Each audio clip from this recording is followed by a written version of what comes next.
This episode includes discussions of domestic violence, emotional abuse, and separation violence. Our goal is to bring awareness, not harm. If you or someone you know may be affected by these topics, please consider watching with support or stepping away if needed. You are not alone. Help is available. National Domestic Violence Hotline, 1-800-799-7233. Text, START, to 88788.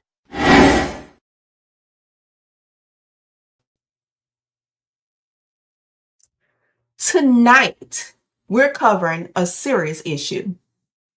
While breakups are common, danger during separation is real. As of recent national data, 1 in 4 women and 1 in 9 men in the United States have experienced severe intimate partner violence. Nearly half of female homicide victims are killed by a current or a former partner.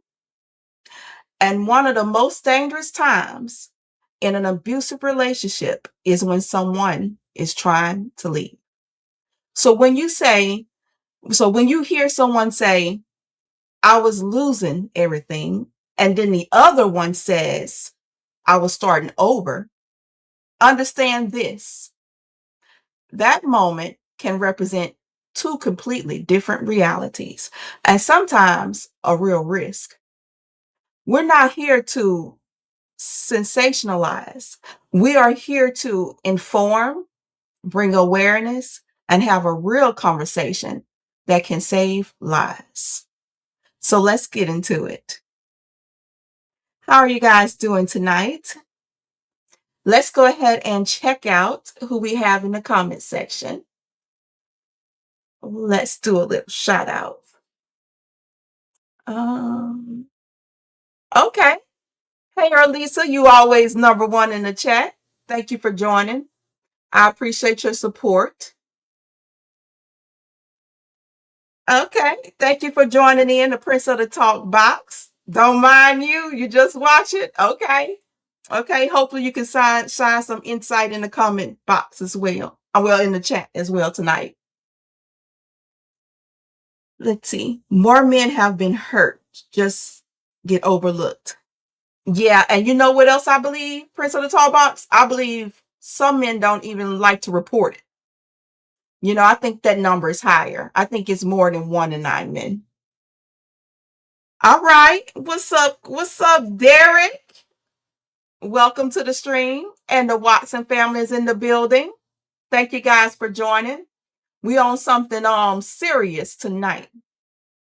All right. Welcome in, Ree with the T. Got in the comment section. All right now. Thank you for coming in. I appreciate it. Let's see. Men don't, because we don't. Yeah. You are in for a treat, Mr. Talkbox. Just keep that in mind. It's gonna raise. I got a lot of questions. That's all I'm saying. We're gonna definitely get into it. Hey, Mom. How you doing? Thank you for coming in. All right. Welcome in, Anthony. Anthony Aubrey on the box. In the box. Hi, Anthony. You're in the box. Thank you for joining. All right. So without further ado, let's go ahead and get this started. Now, this is the way we're going to do this, because earlier this week, I watched an interview on Roland Martin Network about domestic violence, and it raised many questions in me. So we're going to review pieces of this content for commentary and for discussion purposes. So that's how we're going to rock tonight. Now, this whole video or interview is like almost 3 hours, but we're not going to look at that whole thing. We can't play the whole thing anyway, or YouTube is going to give me a flag. So we're going to review bits and pieces of it, and we're going to talk about it. All right. So any of you in the chat, while I pull this up, any of you in the chat drinking tonight? I'm still on my non-alcoholic beverage thing, but this is a combination of pineapple juice and lemon juice and an ounce of something really special that I cannot disclose on air. Very tropical. Okay, so let's see. All right, we got Wilt. Hey, Wilt. Thank you for joining. Hey, what's up? What's up, man? Thank you for coming in. And Wilt, God is good all the time. That's right. Thank you for representing that. We got Earl in the chat. Hey, Bear. I call him Bear, guys. What's happening, Bear? Thank you for tuning in, supporting your girl.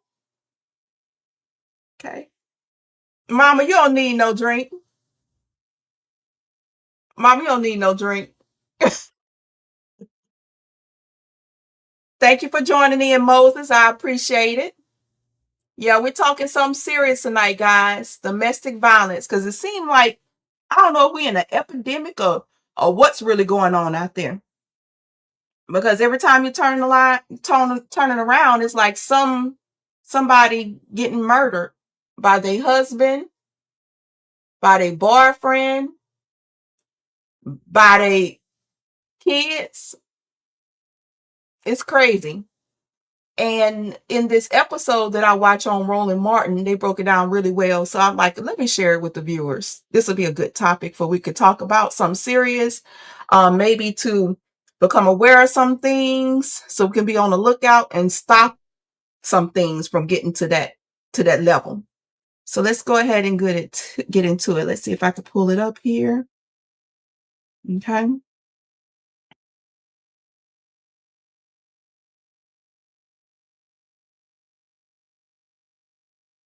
Yep. By their wives, by their husbands. That's right, Prince of the Talk Box. Yep. I agree.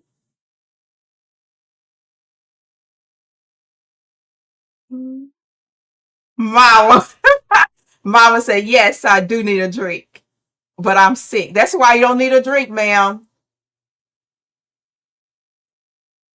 Welcome in, Robo, another loyal. There is an epidemic, and mental illness is the reason. All right.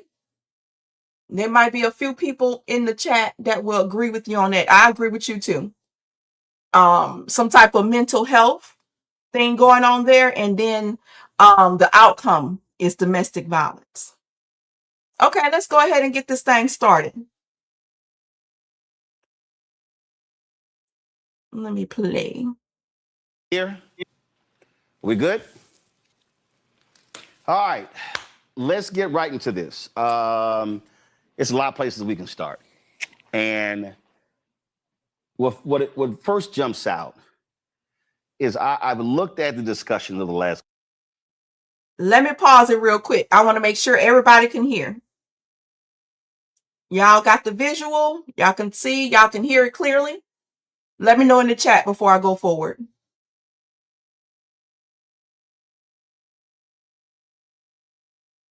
Is the visual good? And you can hear it clearly? Let me know in the chat.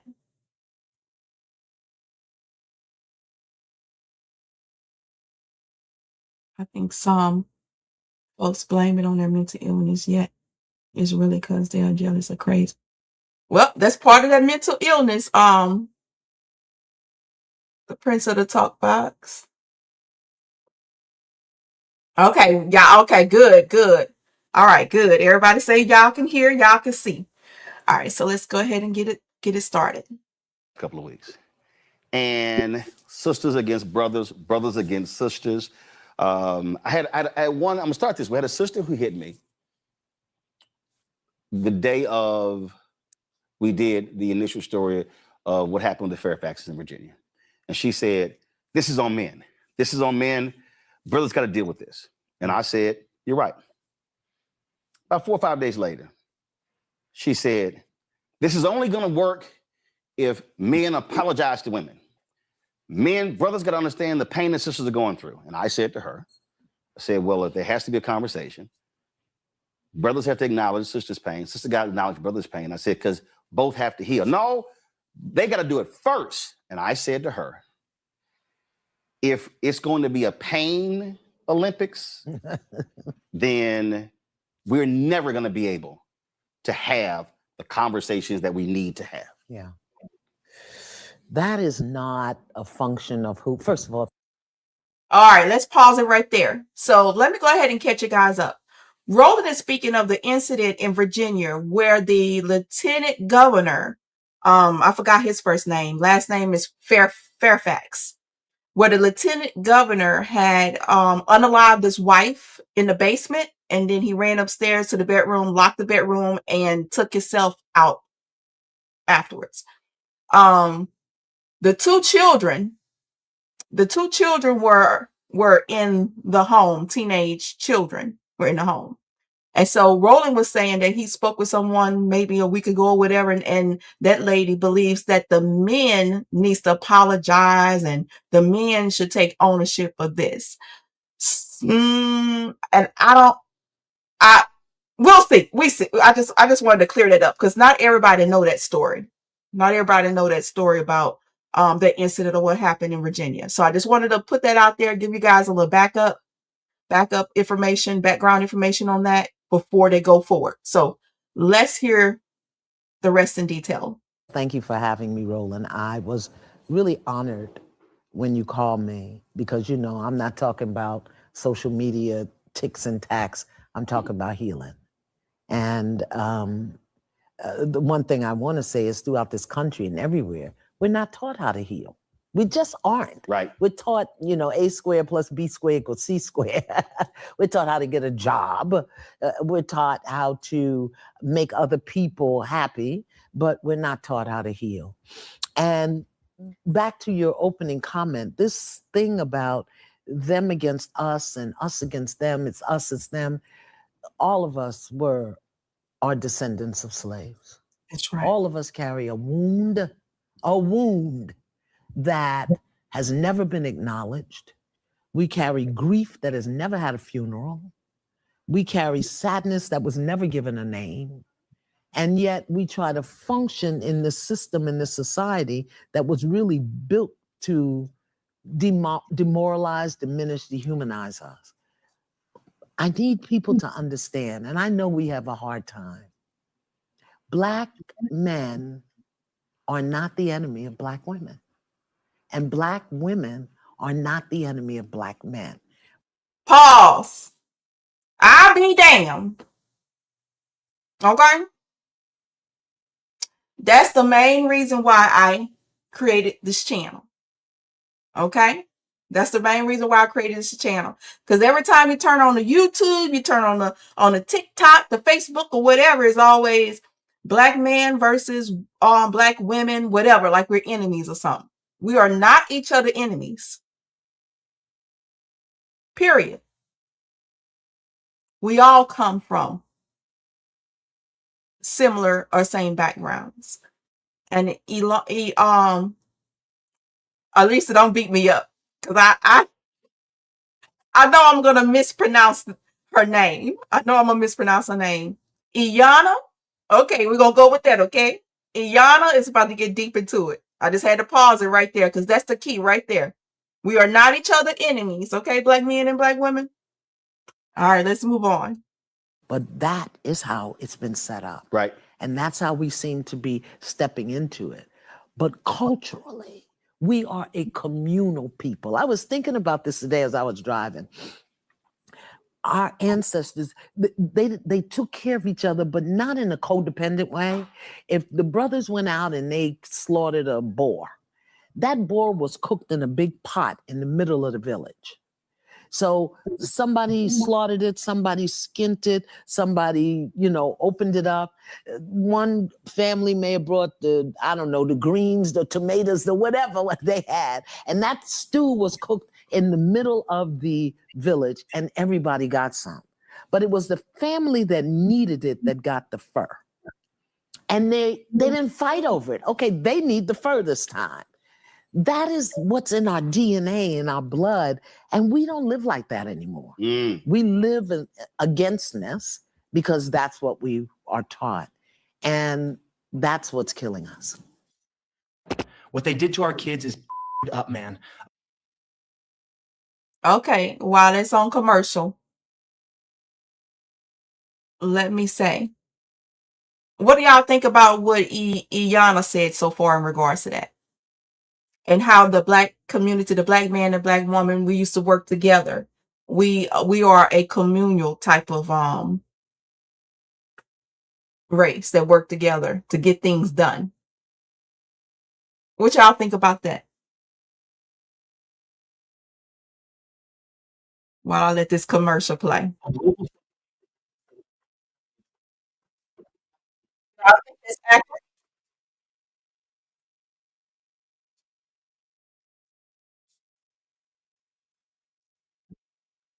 Okay.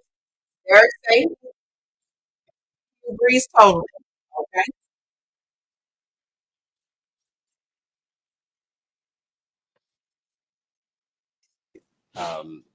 I joke often. I I agree grew up in too. Houston, 8 blocks from my grandparents. Every Sunday we were at their house. They had 8 kids. Those 8 kids had 39 kids. Those 39 kids had like 70 plus. Those 70 plus kids had like 120, 130. 1,500 square foot house. Everybody got fed. But the thing is, we were there every Sunday. Yeah. And when I think about now, when I go to LA and we get together and I have a dinner party, people are like, oh man, this is awesome. I was like, and when you coming back? I said, y'all live here. Y'all can call each other. And I think what has happened is we now are so isolated that this idea of community has been so fractured, and we're now operating and living in silos. And when you talk about a lot of brothers, and I know a lot of brothers, they are silent. They don't talk. And what I've often said is you've got to create spaces where they can talk and trust among one another. Sisters are more likely to do that. Yeah. And that's one of the things we've been talking about even in the last couple of weeks, that you got to create an opportunity for somebody. If they are experiencing pain, they're going through something, and they're not trusting therapy, the starting process has to be, how can I communicate, commune, and get off, as we say, get it off of your chest, and now begin to work through whatever that is, because you can't deal with it in silence. Well, again, it's I don't care who you are as a Now let me pause there real quick. I see a few responses in the chat that's very interesting. Rose states that she partially agree with that statement, and Arlisa says maybe we shouldn't be is a better phrase. Interesting. Tell me more about that, Arlisa. But yeah, so this part is what I've mentioned on previous streams, as for we need to bring back that community, bring back that village amongst us, because that is very lacking in the Black community. Let's see, Reese says most people are quiet about situations due to being judged. I agree. Some people take that trauma and things as an internal things, out of fear, out of guilt, out of what did I do to cause it type of thing. No, they internalize it instead of placing the blame where it needs to go. I agree with that. So Roland is promoting the community thing, which I would like to see come back soon. I don't know if it's even possible, but we will see. Bear says, I agree with Iyanla. You got to know your partner. That's right. Okay, so let's see what else Iyanla is going to say about that. a man of color. And I say man of color because I'm African American, Latin, and Native American. So I say man of color. I speak specifically to descendants of Africans. Our ancestors survived in the bottom of the ship, laying on top of each other. We got condos and townhouses, and we killing ourselves. But unfortunately, Pause. Now that was a statement there. She stated that our ancestors survived at the bottom of the ship, laying on top of each other. Somehow we survived to get over here, But now, in modern times, where we're not living like that no more, we're no longer slaves. We actually have decent living quarters and things. So, but now we're killing ourselves. Make it make sense. Okay? Let's move on. The young people, they don't understand that history. But if you are a descendant of African, if you are a man of color, this, you've got to understand that in the fiber, in the fabric of this society, you are demeaned, diminished, dehumanized, and devalued. Just in the fibers of the society. And it doesn't matter. I mean, I know you're alpha and there's Q's and some of us went to college. Well, I'm talking about your DNA. Mm-hmm. And then there are the inherited things, the inherited scripts, the inherited wounds that some of us are able to live above and beyond and some of us aren't. If you are a man in this country, a Black man in the United States of America, you carry a wound. Pause.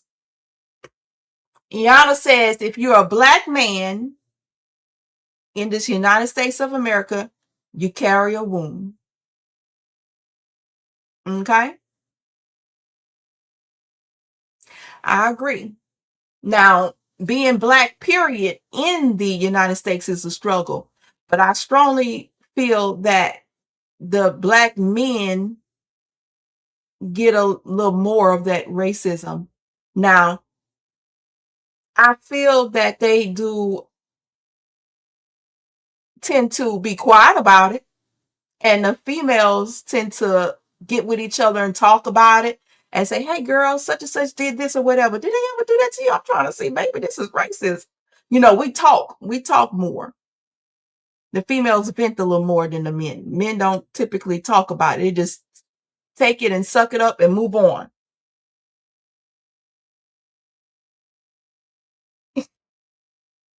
I'm laughing, guys, because I just got a text from Marlisa, and she sent me the pronunciation of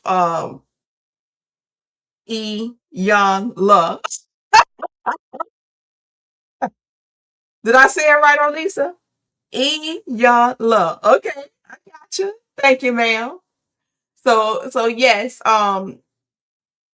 women tend to talk a little more when we're going through something. We'll get with our mom, we'll get with our sister, we'll get with our best friend, and we'll talk about certain disadvantages and put two and two together, baby, and be on top of it to get that shit solved or diminished real quick. But men tend to, when they go through things, they tend to keep it in.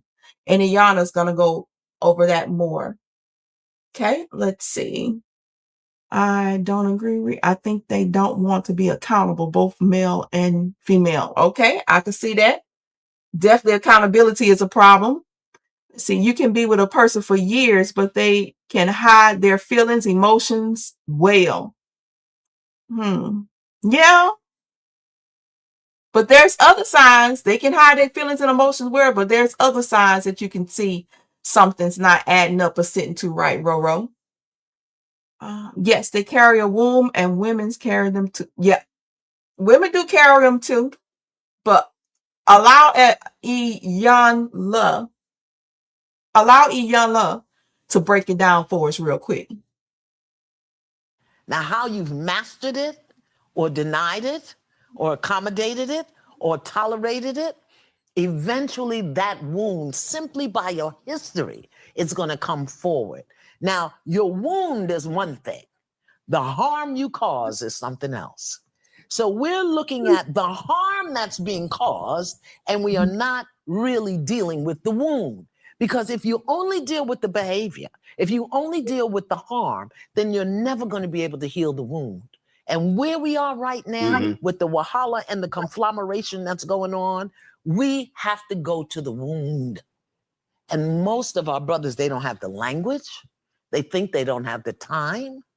I love when people, I don't have the time. But when your butt get locked up, you do that time, don't you? Right. So, All right. Y'all heard it? So she believes that it's the harm that you cause, not necessarily the wound, because you need to heal the wound without harming others.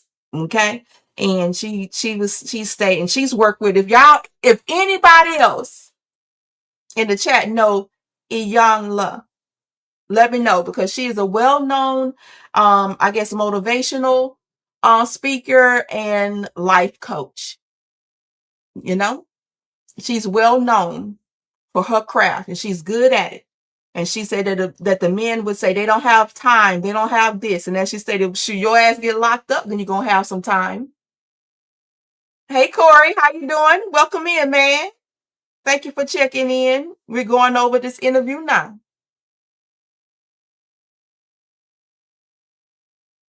Yes. Thank you for joining. Well played, Ken. He states that he's been through more vocal about it. Okay. She's preaching that. I agree. She's on it. Let's move on. I thought about that when I was about church in Dallas. They were doing free blood pressure checks. No, I'm good. I don't have time. And I said, yeah, but you have a stroke. Trust me, you're gonna slow down. Right. And you need to know right now. Right. And so that's a perfect example of, we say we don't have time, but you have to confront your stuff. Whether you're a man or a woman, you're gonna have to confront your stuff. Otherwise, you're carrying that on, and it's gonna come out. Passing it on. In any relation, it's gonna come out. Yeah. Here's the thing. You know, of course, men are taught, suck it up and move on. Don't show weakness. Don't ask for help. Don't be a punk. Don't be a punk. Oh my goodness. Don't even smile in photos. You know? But what's happening now, Roland, is the world is shifting so fast that those old coping mechanisms aren't working anymore. And men, you know, all men, but particularly Black men, we are, Lord have mercy, y'all are, they are. I say we because those are my brothers and I'm a mother, you know, but we are, it's okay for Black men to be aggressive in sports. In this, you know, don't let nobody punch you. Don't let nobody punk you in the schoolyard. It's okay for that. But we don't teach them the balance. Mm-hmm. We don't teach them how to be vulnerable and safe. We don't teach them how to ask for help and not be judged. And all of that stuff in the way the world is speeding up. Let's pause it. She did say that we don't teach our men how to be vulnerable and not be judged. See, I ran across a man that was cool with being vulnerable. However, the women wasn't open and too acceptable of that. They would say that he's too sensitive and he must be gay and he's sassy and he this or whatever because he's expressing his emotions. I mean, what do we want? Do we want the man to be able to express their emotions and come to us when something's going on, or you want them to shut up and suck it up and suffer in silence? Which way do we want it? Yeah, this society is messed up in regards to that. I feel that men don't have enough safe spaces to be vulnerable. What y'all think? Do y'all think men have safe spaces to be vulnerable? How they go? We got quite a few men in the chat. Can they voice their opinion on that? I think I might try this little poll thing that they have new. Let's see if I can find it. Do men have safe spaces to talk about things like this? Let's see if this thing works, y'all. StreamYard has this new feature dealing with polls. I'm about to try it.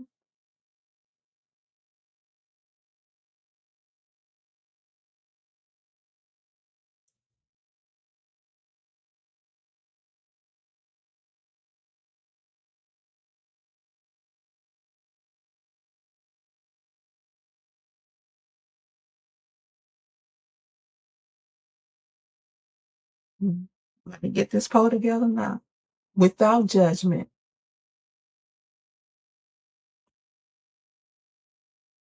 I want you guys to let me know yes or no.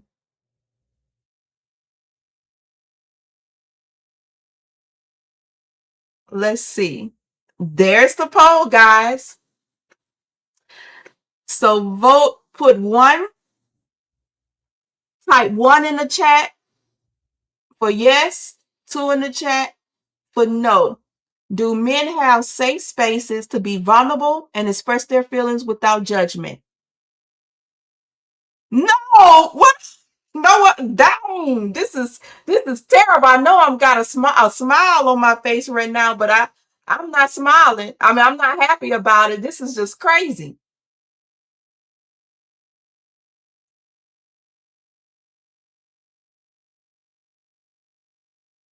Is that everybody?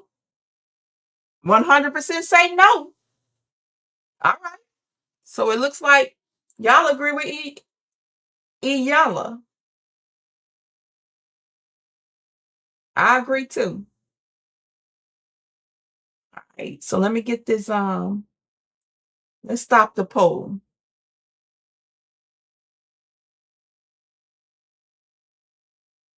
I might use this poll thing later on.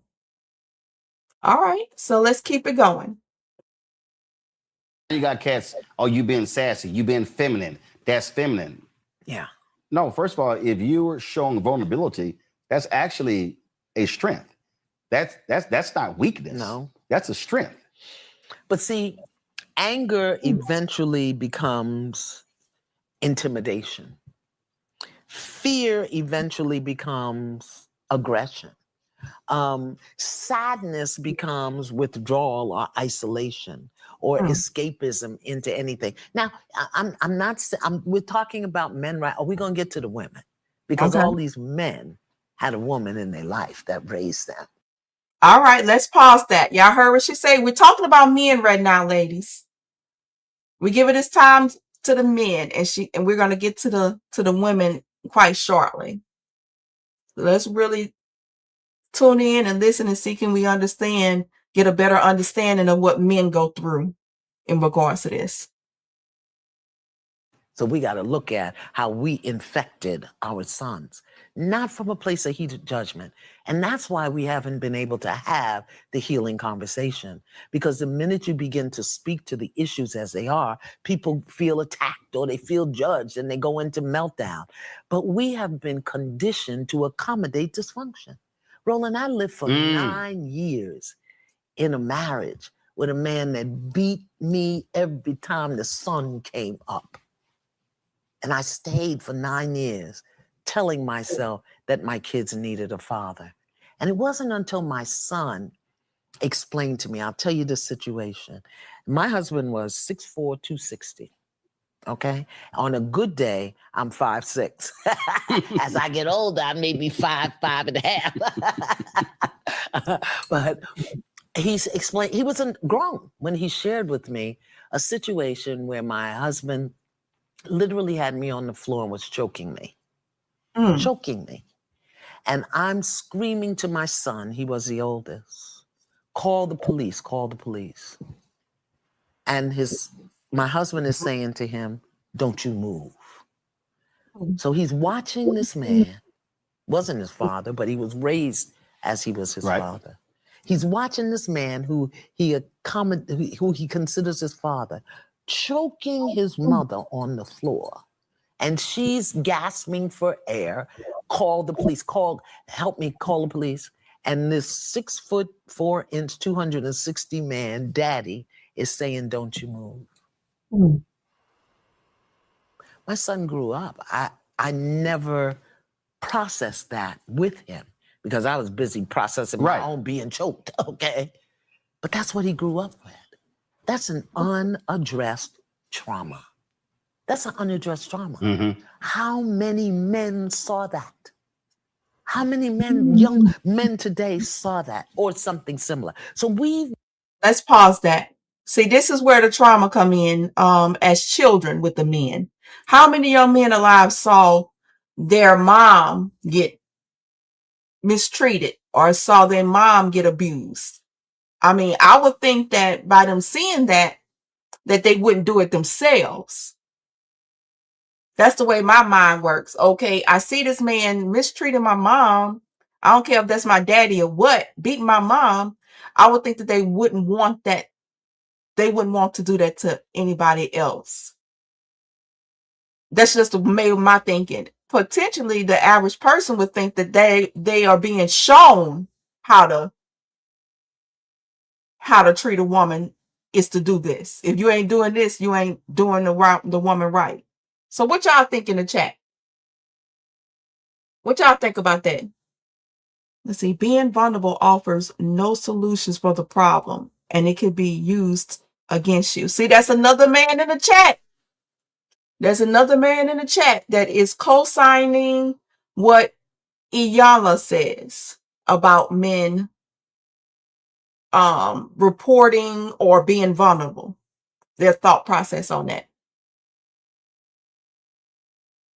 Do y'all think that men who are abusers today saw their mom being abused?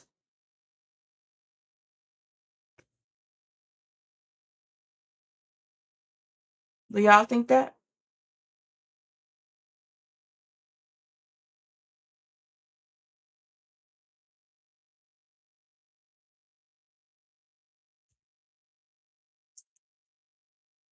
What do y'all think about men abusers?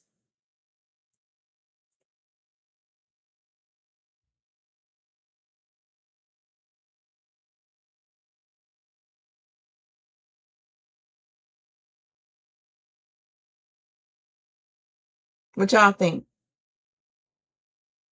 Okay. We say yes. Yes, they did. I think so. I think some actually was shown how to treat women just like that, or that they really do. Well, in my personal opinion, I think anybody that do like domestic violence, they have some type of mental health thing going on with them. But we're gonna get into that later. I don't want to spoil that. Condition program expected to accommodate dysfunction and to silence our pain. Like I said, grief that never had a funeral. Never had it. And then to go out in the world and function and make money for other people and make other people happy and please a woman and raise a kid and brush your teeth. So we're going to find ways to escape. And we've got to learn. Here's the message that I have for men. You got to learn to feel. And then name what you're feeling.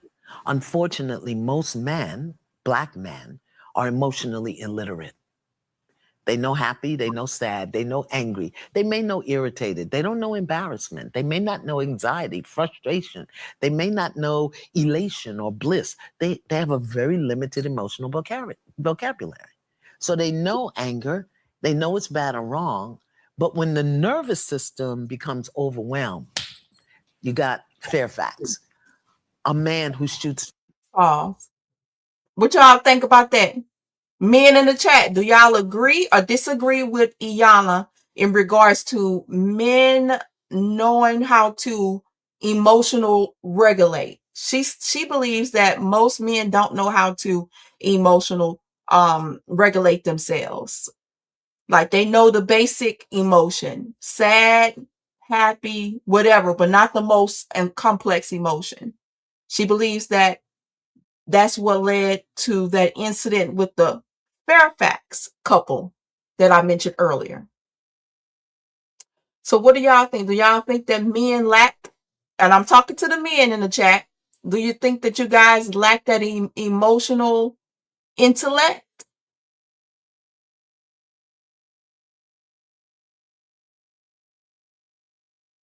Okay, type your answer in the chat while we listen to her a little more. 7 of his 8 babies. How does a father shoot a 3-year-old? And what's interesting about that, when his mother was interviewed, she said, I told my son, you can get through this. Yeah. You can beat this.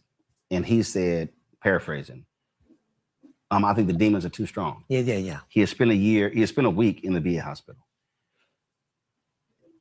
And this is not judging her, but when she says, son, you can beat this, and she mentioned prayer, this is when I say, I understand prayer. Yeah. I believe in prayer. Yeah. I believe in God, believe in Jesus, but God also put people here, Black therapists. have put experts here, and it's not enough to say to somebody, you can get through this.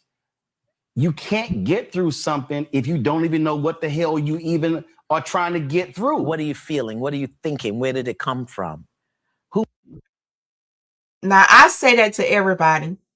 I mean, it's okay. I actually promote prayer. Yes, prayer is similar to meditation and things like that, and connecting with yourself. So I actually encourage prayer. But when you get those hard times and hard feelings that you don't know what it is, why, and where it come from, and all that stuff, you can't decipher all that. That's when you need assistance of others. That's when you need assistance of others. Praying is not going to really get you there. Pray, true enough. Don't stop that prayer.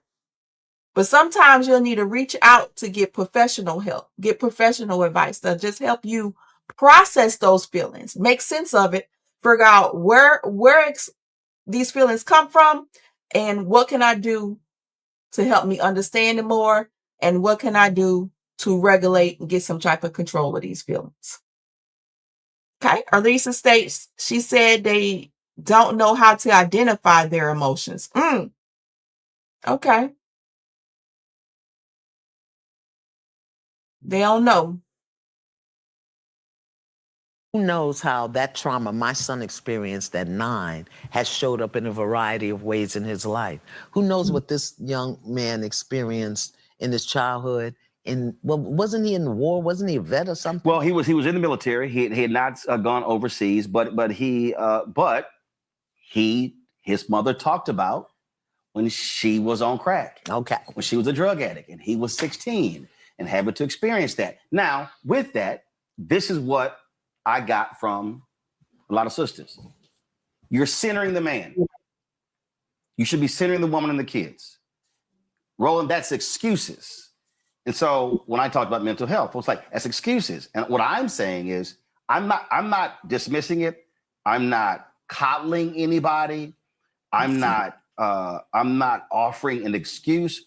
But in order for us to confront the issue, and because the desire is for women not to be killed, for children not to have to experience it. But the desire is for men not to do that. Right. So if that's our desire and that's our goal, then we have to sit down and go, okay, why is this person so mad and so angry? What are these demons? What did you experience? What do you like? You literally have to deal with that. And I keep saying that if men commit 96% of all domestic violence, we have got to confront what is going on between the ears of these men. Well, again, we live in a society that and the average day. Well, first, let me just say this out loud, because we have been desensitized to the magnitude of mental imbalance, mental health issues, because we're looking at it every single day and calling it something else. The leader of the free world has a diminished mental capacity. And we are going along every single day acting like this is what we are seeing is normal. We do the same thing. Let's pause that. Now, Iyanla spoke the truth right there. We have the leader of the free world displaying mental health issues, and we have people in the main media. We have his supporters. We have random people on TikTok, people that don't need any damn accounts. Random people on YouTube, Facebook, and whatever else the social media platforms are, promoting mental health illnesses like it's normal, like it's okay. To me, I think that is desensibilizing, whatever the word is, having people to believe that's normal. If you're not that way, then you're the problem. You're the outcast.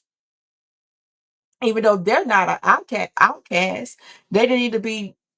I think it could be learned to understand things a little bit more, depending on what spectrum that you are. It's possible. And then it's some It's not. I'm gonna put it that way. I'm not trying to be mean tonight. Okay, we got well played. Ken say most I come across do lack to some degree. That's true. I agree.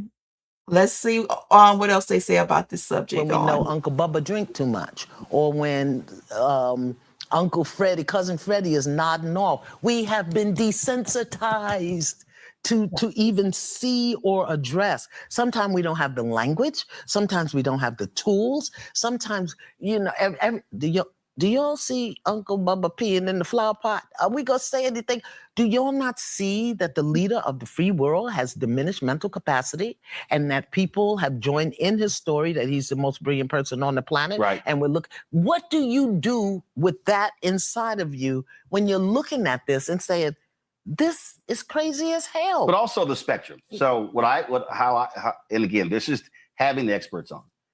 Mental illness is on the end of the spectrum. Right. When you talk about schizophrenia, suicide Paranoia, ideation, when you talk about paranoia, all those things, anxiety, that's on this end. So there's a whole spectrum. I've never even said, no, this is mental illness. Right. What I've said is this is mental health issues. Because I just fundamentally, you are an unhealthy person if your reaction to something that your wife or girlfriend did is to puncture.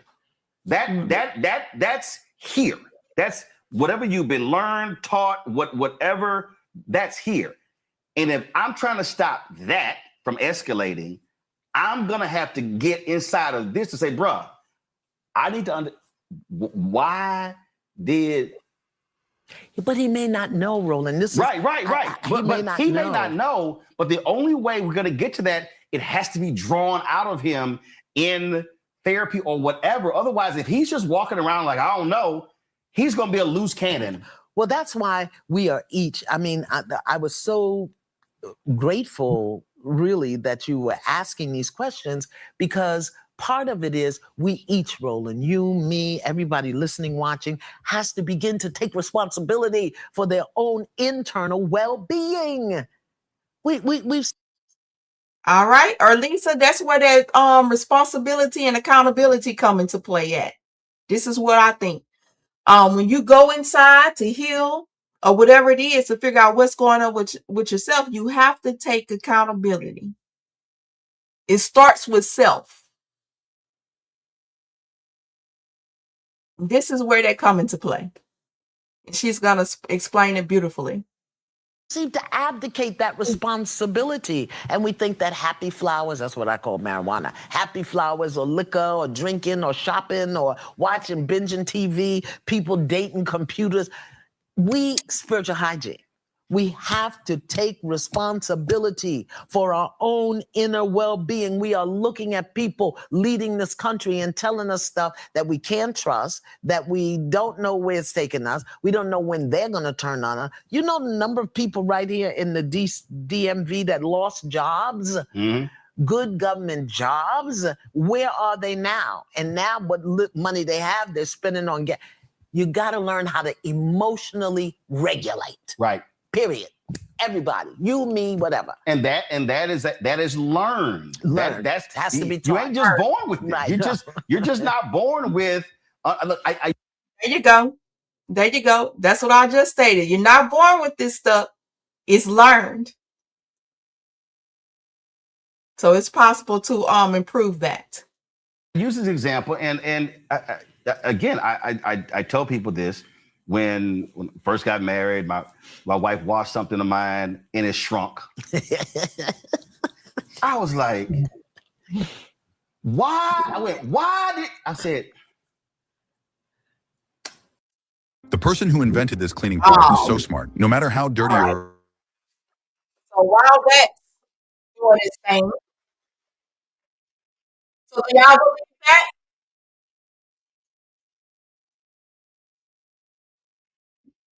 That emotional regulation can be learned. I do. Have the desire, because I had stacks of clothes all over. If you have the desire to wash something, all I ask you to do is pick up one item in this pile and look at that lady. Look at the tag. I said, that's all. I said, now, I don't need you to wash. I will wash.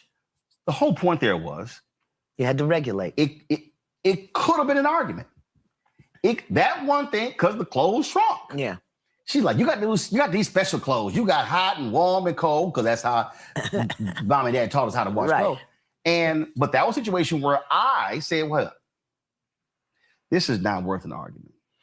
Here's a solution to the problem so it don't happen again. But that's regulating one's emotion. But if you don't even know what you feel, we have to be taught. And we have to make it a priority. We have to make our inner well-being, our spiritual hygiene, our mental balance, our emotional regulation, we have to make it a priority, because this system, this society will lock you up rather than lift you up. But also recognize that in that moment, when it's about to come out, who's around? If children are around, they are now hearing and seeing. They're now modeling. And so the whole point about emotional regulation now means how I handle the situation is going to be providing a real life lesson as they are watching. And then the other thing is this here. How if I just go off, how is she receiving me going off? So I got to now factor in. So here I'm highly emotional. Let me pause that right there. Now I went through this, and I want your guys' opinion on this. Okay, let me put this in the chat. I really want that opinion, and I hope the person in the chat is the person that's still in the chat to see this right here. So I'm about to put this in a poll. I'm about to give an example on this, because Roland had just stated he thinks about if he was to go off, how would she receive it? So he's considering the other person's feeling. Yeah, I'm feeling this way. I'm angry. I'm this. I feel like doing this. I feel like saying this, but that's how I feel, and that's how I feel like wanting to express it, but how the other person is going to receive it. So let me put this poll in the chat real quick. So for this one, I'm going to give you an example. Y'all let me know who's at fault here.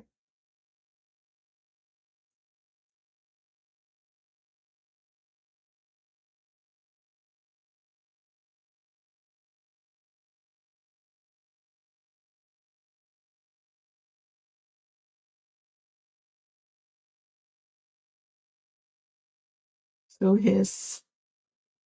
let's see. I really want you guys' opinion on this.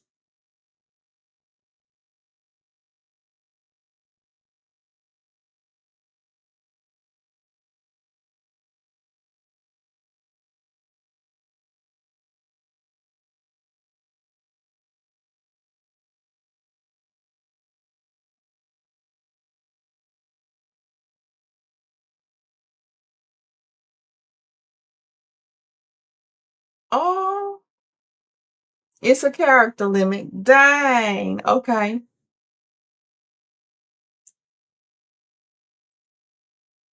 Okay, let me do this instead. I'm about to do this.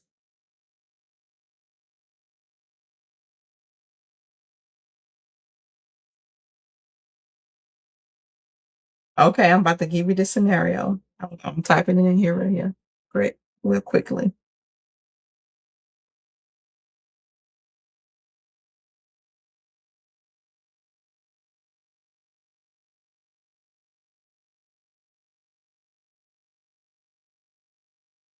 Okay, who's at fault in this situation?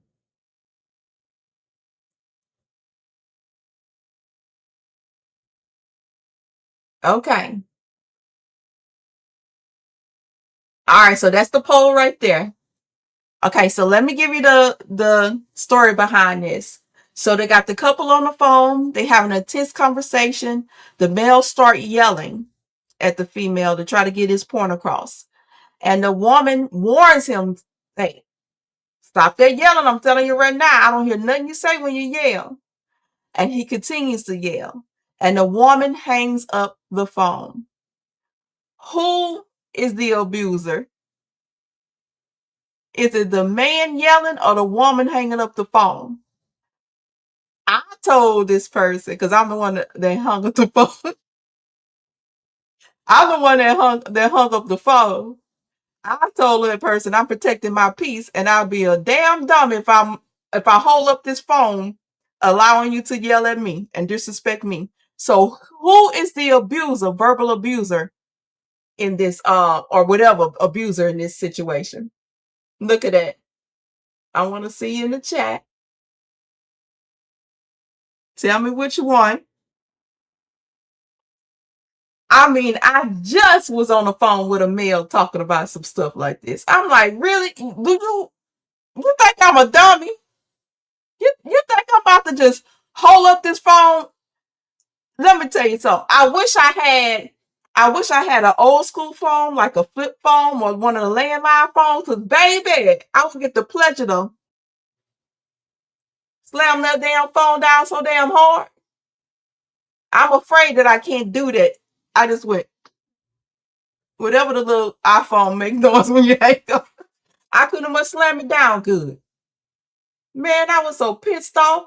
And I don't like to go back and forth. I don't like to go back and forth. If anybody is close to me or know me, if I feel some type of way or whatever, I'm going to get quiet. That's how you know something's going on with me. When I stop talking, I just get quiet. Okay, looks like most of you guys are saying the man is the abuser in this situation. Let's see. Reese says you start yelling, the conversation over. So, that's what I say. Don't be yelling at me. I done zone out. That's not good. I'm gonna leave it up for a few more seconds, and I'm gonna press the button so we can continue to go on with the show. Angry. She's now apprehensive, anxious, Frightened. frightened. The kids are now. So now all of a sudden, one situation now has just blown up. And if you're the individual who can control yourself, you now change and dictate how none of these things now, like I call it just the cascading effect, Right. happens because in the moment you caught yourself, you stop yourself, say, is it that important? But these are the things when I look at these stories, and I say, and this person here who, because again, the end spectrum is someone who kills their spouse, kills their girlfriend, kills their mother. Let me pause this real quick. Bro, you the only one that say the woman. Are you saying the woman in this situation that's on the poll that I just put in there? Let me explain it to you again. The man start yelling, trying to voice his opinion in the situation, trying to get his point across, doing all that damn yelling at the woman. The woman says, which is me, because this is my thing. I said, stop yelling, because when you yell, I zone out. I no longer hear nothing you say. I don't understand it, ain't interested in it, nothing. He continued to yell. And I said, click. Sure did. And I said, if I had a landline phone or whatever phone, I slammed that thing down. I didn't have the pleasure to do that. And you say, confirm in the chat for me, Ro, or use for sure that's what you mean. Is the woman abuser? Huh?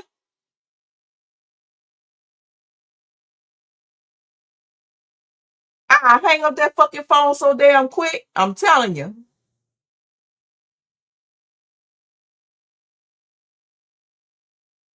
Let's see. Grown women who calls a man a boy is immature. She's a little girl. Well, I think it depends on how did he act. Because being a boy or girl in these days don't have an age limit on it. Don't have an age limit. Depend on how he acts. Some grown ass men act like boys.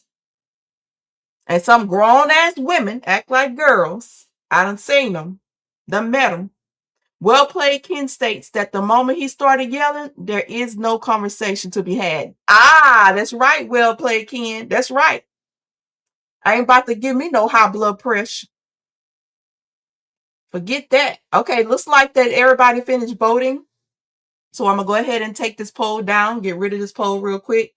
And I'm going to actually, because this thing right here, I know I'm past my hour, but I'm going to stay a little long on here because this is a good conversation between Iyanla and Roland.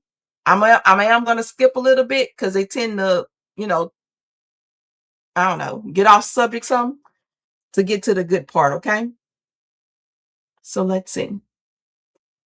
The case in Cook County, and this young man apparently still was reeling from the death of his father 2 years earlier who was a Cook County commissioner and dealing with that. And so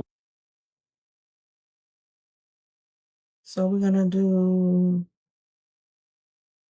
let's see.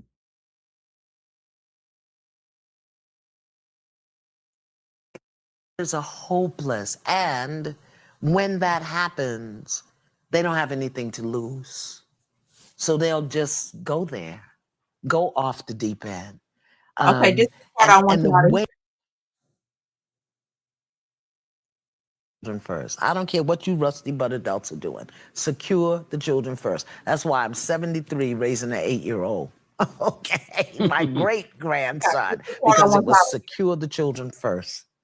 And the others couldn't do it. I wasn't going to sit by and let him become another part of the system. Secure the children first also through a spiritual lens means I can stop a generational curse.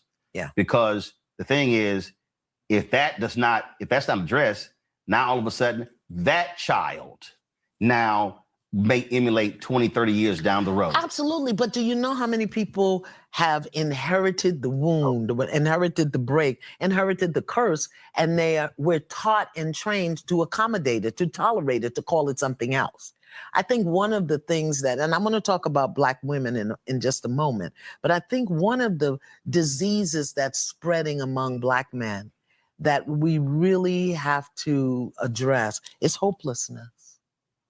Because I've talked to a lot of brothers and they say it's like, no matter how hard I try, I'm not getting ahead. No matter what I do, it's never enough, it's never right. And they're talking about both in the world and at home. At home. I'm not appreciated, and everybody's not college bound. And there's no, there used to be dignity in being a garbage man, a sanitation worker. Don't look and nobody will know it's yours. Okay, let me pause that because at that time her phone starts to go off or do something funny. She forgot to put it on vibrate. So let's talk about that statement that she stated. She said that, and she's still talking about the men. She's saying that the men, they go out in this world and get beat down, and then some come home and get beat down by the woman. It's just too much.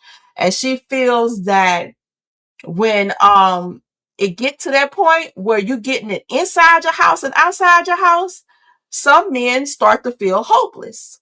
And that's a bad place to be. That's a bad place to be when a man start to feel hopeless. They're catching it inside the house and outside the house. Let's see, yelling don't always mean you're aggressive. I don't know, Ro. You kind of lose me on that. I do know that sometimes when you're yelling, you could be excited, true enough, or you're passionate telling your story. That's the difference. I'm talking about yelling like you're scolding and things like that. Like you're trying to get your point. You I guess trying to force your point on the other person. I understand excitement and stuff because I get like that too. If y'all haven't noticed, I'm one to get that way. And I hope you guys isn't taking that as abuse. I apologize. My Lord, my voice a little. Even if you are wrong, nothing but a toxic dynamic is being formed, and that's unacceptable. Okay? That's well played, Ken. Prince of the Top Box states Black men can go above and beyond in life, and someone will still say, "What else you got?" Damn. That's right. I've heard women tell black men that. You ain't lying about that now. And I tell them, hey, dang, what else you want?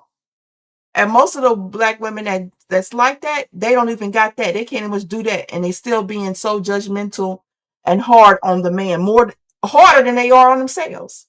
So I've seen that. I agree. Bad weather here. Oh no, Roro. Be safe out there, girl. Be safe. I believe that it is for everybody black. Yeah, that's true. None yelling, being soft spoken don't mean you're nice either. You can be mean and soft spoken. That's true. I've seen that too. Let's see. At the press, you are right. That's why I rather enjoy my company being taken. That's right. And welcome to the show, Move Dimensions. Welcome to the show. This your first time in, isn't it? Let me know in the chat. I'm pretty sure it is. Okay. So that's the part of that. I'm gonna fast forward a little bit to see can we get to the women part. We are enough on the men.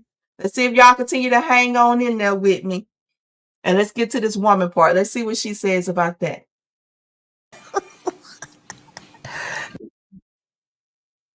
I think she start at Right. Right. Or let's go shopping. Or there's a hopeless, and in addressing, acknowledging, feeling the hopelessness is to begin to give them tools and in addressing, acknowledging, feeling the hopelessness is to begin to give them tools and opportunities and a safe place for them to be vulnerable, to be wounded. Where is a safe place for the average black man to Right. be wounded, broken, vulnerable? Where is that?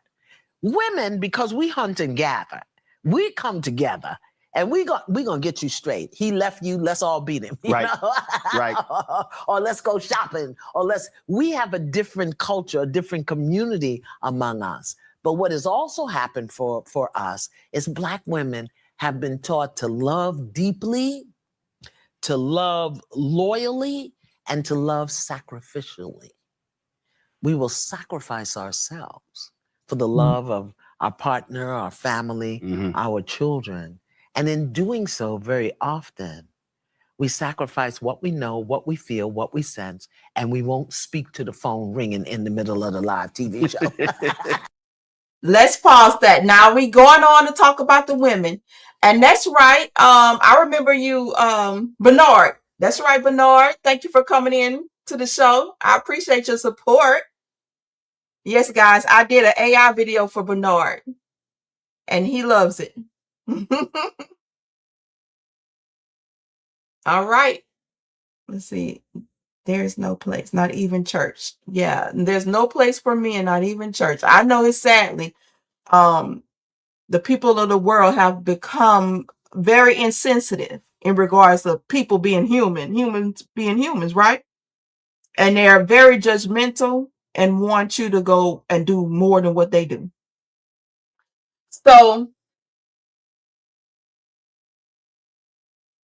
So let's talk about what Roland them just stated.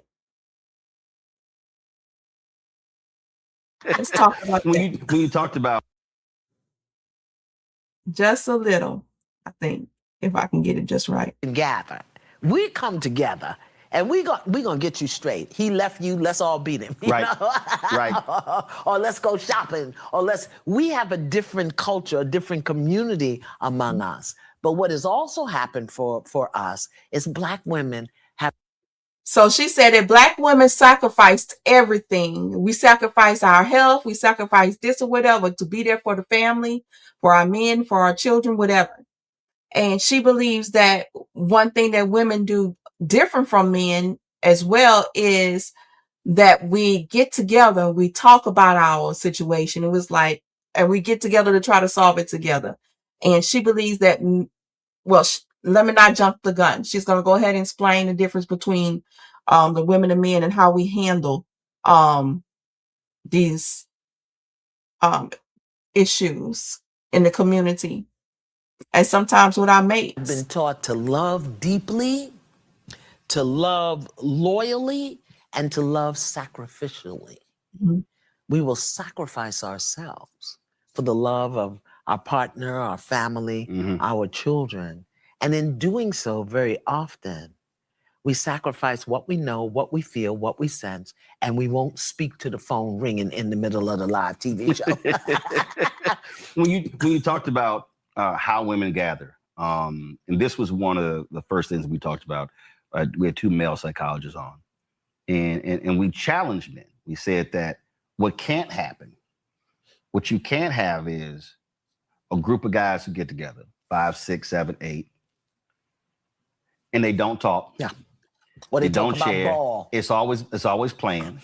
And I've told this story many times. That was it was a church men's retreat, and I had a work retreat that Friday, and the men's retreat was Friday, Saturday. It ended Sunday morning, and so I go on Saturday, and when I arrived around 4:00, where's everybody at? Oh, games, fishing, doing whatever. Okay, all right, okay. So then it was time to eat. Then there was a service that was around 7:00. Okay. About an hour into this service, I see them bringing out trays of food and stuff behind me. I go, yo, what the? Oh, yeah. So we probably gonna be done with this about 30 minutes. And so then we got Domino's cards and television.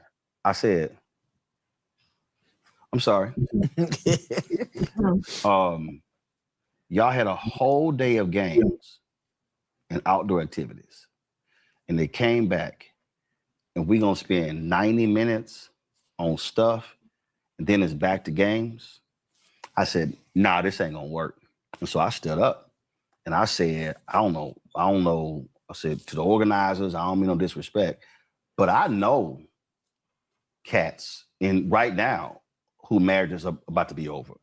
I know some of the stuff. I said, and y'all literally are not going to deal with this. I said, you've had women who have paid for you to come here. You've had mothers and wives and aunts. And I said, and you going to come here to play games and go back the same way. I said, and I never even took it in my room. I went back home. Mhm. I was so ticked. And what I've So let's pause that. So Roland is talking about a men's retreat. That the retreat was there to definitely bond, true enough, but then talk about the tough things that they're going through in life and whatever it may be, and actually, get some advice or vent or whatever it may be.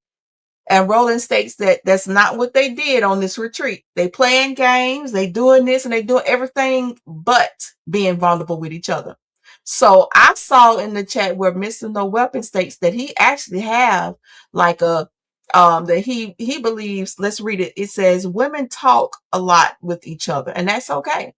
But when men get together to talk, the women gonna say we spending too much time with each other. Lord, now I've heard a woman that say that that the men spend too much time with their friend guys.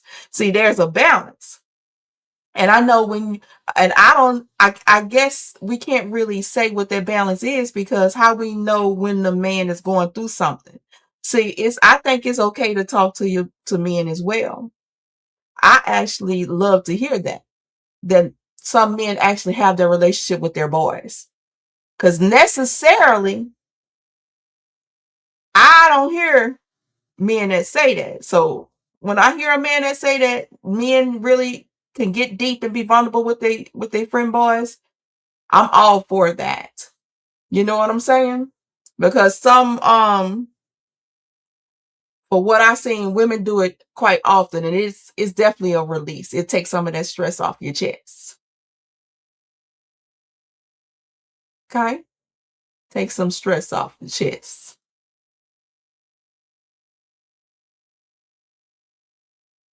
Okay, so I encourage that. It's always good to have one or two friends, one or two family members that you can talk to them about anything. Okay, so I'm gonna fast forward this because it's getting close to the part that is the solution. We're giving all these examples, what men go through, what women go through, what men do different, what women do different. So let me fast forward to a And part so I what want I was to hear y'all to see as the whole summary. Let's see, an hour and 12.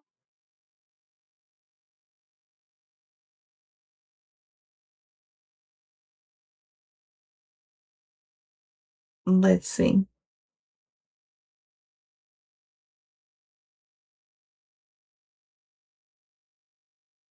Cyber attacks are relentless. Do you know how to truly protect? Okay, we're gonna let that play through, and I'm gonna skip this commercial.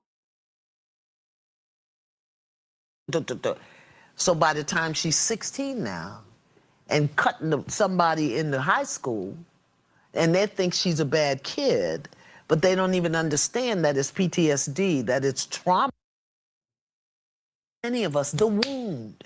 We are walking around wounded. And see, we keep talking about this issue of domestic violence through the prism of men and women. No, right. But there is a component there to that child who had to witness it. That child who now you talk about those 9 years, your son, okay, him being frightened of that particular person. So now and in the house with him every day eating dinner. There you go. And also the flip side of you are suffering through this physical calamity, but what happens when that child actually never sees it, but they see that person as their hero? Right. And so now all of a sudden, when you we got to get the hell out of here. Right. You now got to deal with the child going, what the hell are you doing? Right. That's daddy. I love daddy. You Right. no, we got to go. You have to now address. So now child may be trying to blame you for leaving when it's kind of like, no. We had to leave because I may have ended up dead. Right. So, but that's why communication is so important. And that's another dysfunction we have. We deny, we avoid, we don't call a thing, we hide things. It's good for children to see conflict resolution. One of the reasons that murder and the things happen is because we're not teaching our children conflict resolution. They either see the big fight and the argument that never then gets discussed, or they don't see anything at all. We're hissing in the closet or hiding in the basement. It's a good thing for them to see difficulty and have it resolved and have the conversation and to speak about it. Many of our children today, many of the young people, oh my God, the Gen Zs, Yes. emotionally illiterate. Because they grew up watching the back of somebody's head or with headphones on, eating dinner out of styrofoam box or working on these things. They are emotionally illiterate. Totally isolated. That's not a bad thing. I'm not calling them names because my generation failed them. Let's pause. And that's the sum of it all in my perspective. If we get exposed to things at an earlier age on conflict, okay, this person mad, they're raising their voice. Somebody say, well, let's lower our voice. Another person agrees and they talk it out and they resolve it. Okay. That's healthy. Conflict resolution, that visual is healthy for children. Not so healthy when it becomes escalated and abuse. There's no resolution. It's just two people just bickering and blaming each other.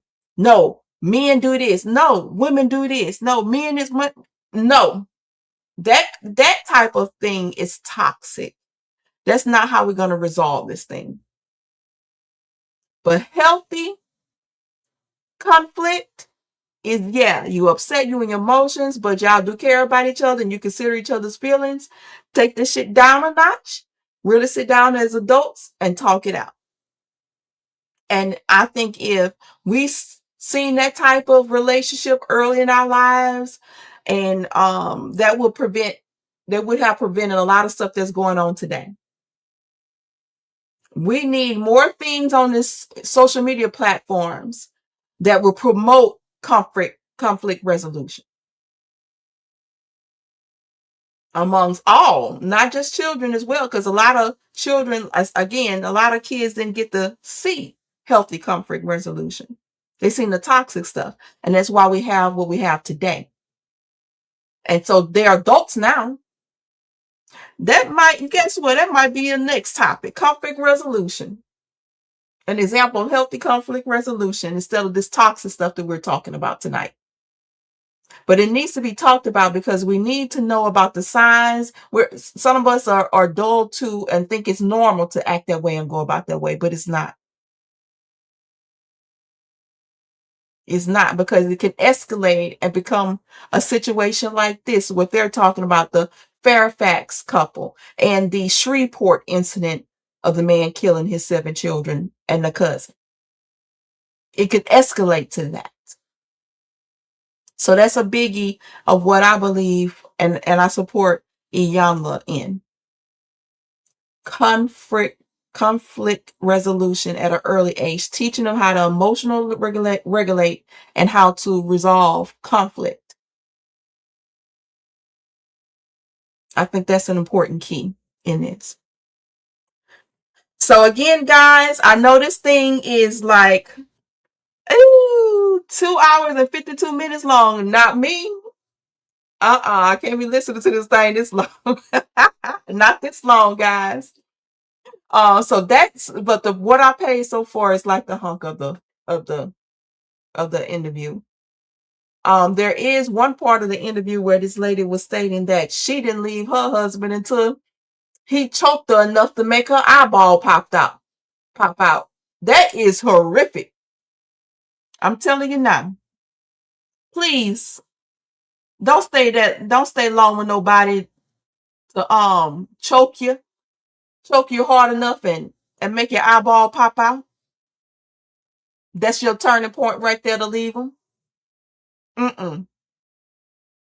And if you guys see any signs of something with your friends or family going through or things like that, what is the responsibility for you to do in that?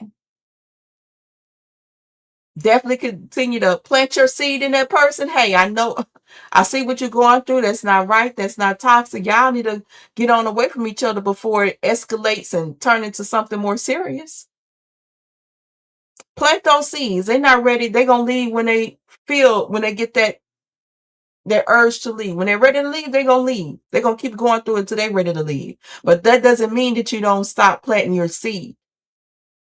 Now, me and Elisa agree with each other on this part. What I'm about to say, like, yeah, you can come vent and talk about it and get it off your chest the first 2 or 3 times, but don't make it a habit. You keep coming over here venting and telling me this and you ain't gonna do nothing. You can save that breath. Come to me when you're ready to do something and I'm gonna assist you. It's only so many times that you can come and vent. Oh, he done did this, he doing this, he doing. Okay, what you gonna do? You gonna still be there? Or you gonna leave?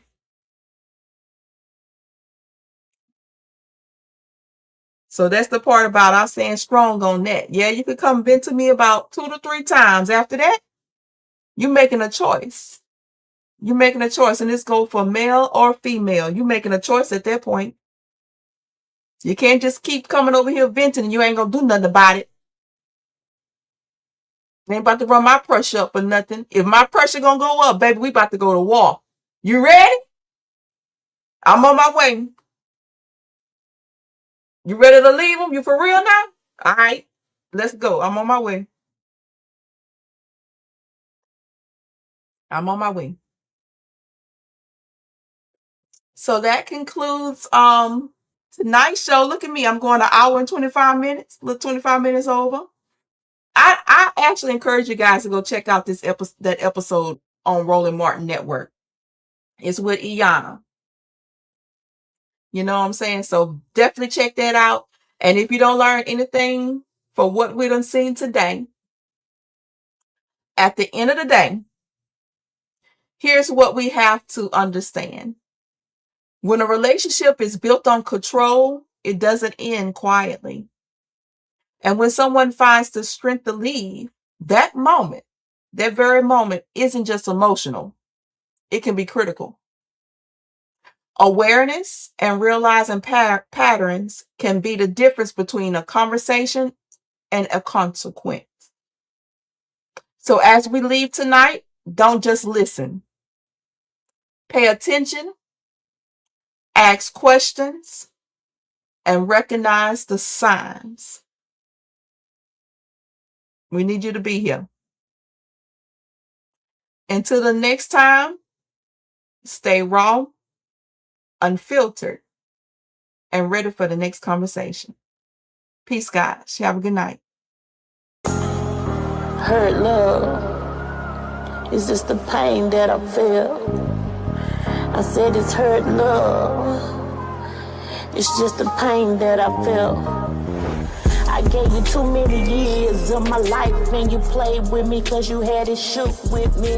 Yeah, you told me that you love me and you always be there. Then you came around and played like you really didn't care. I gave you all of me, my time, my love, my pain and separation.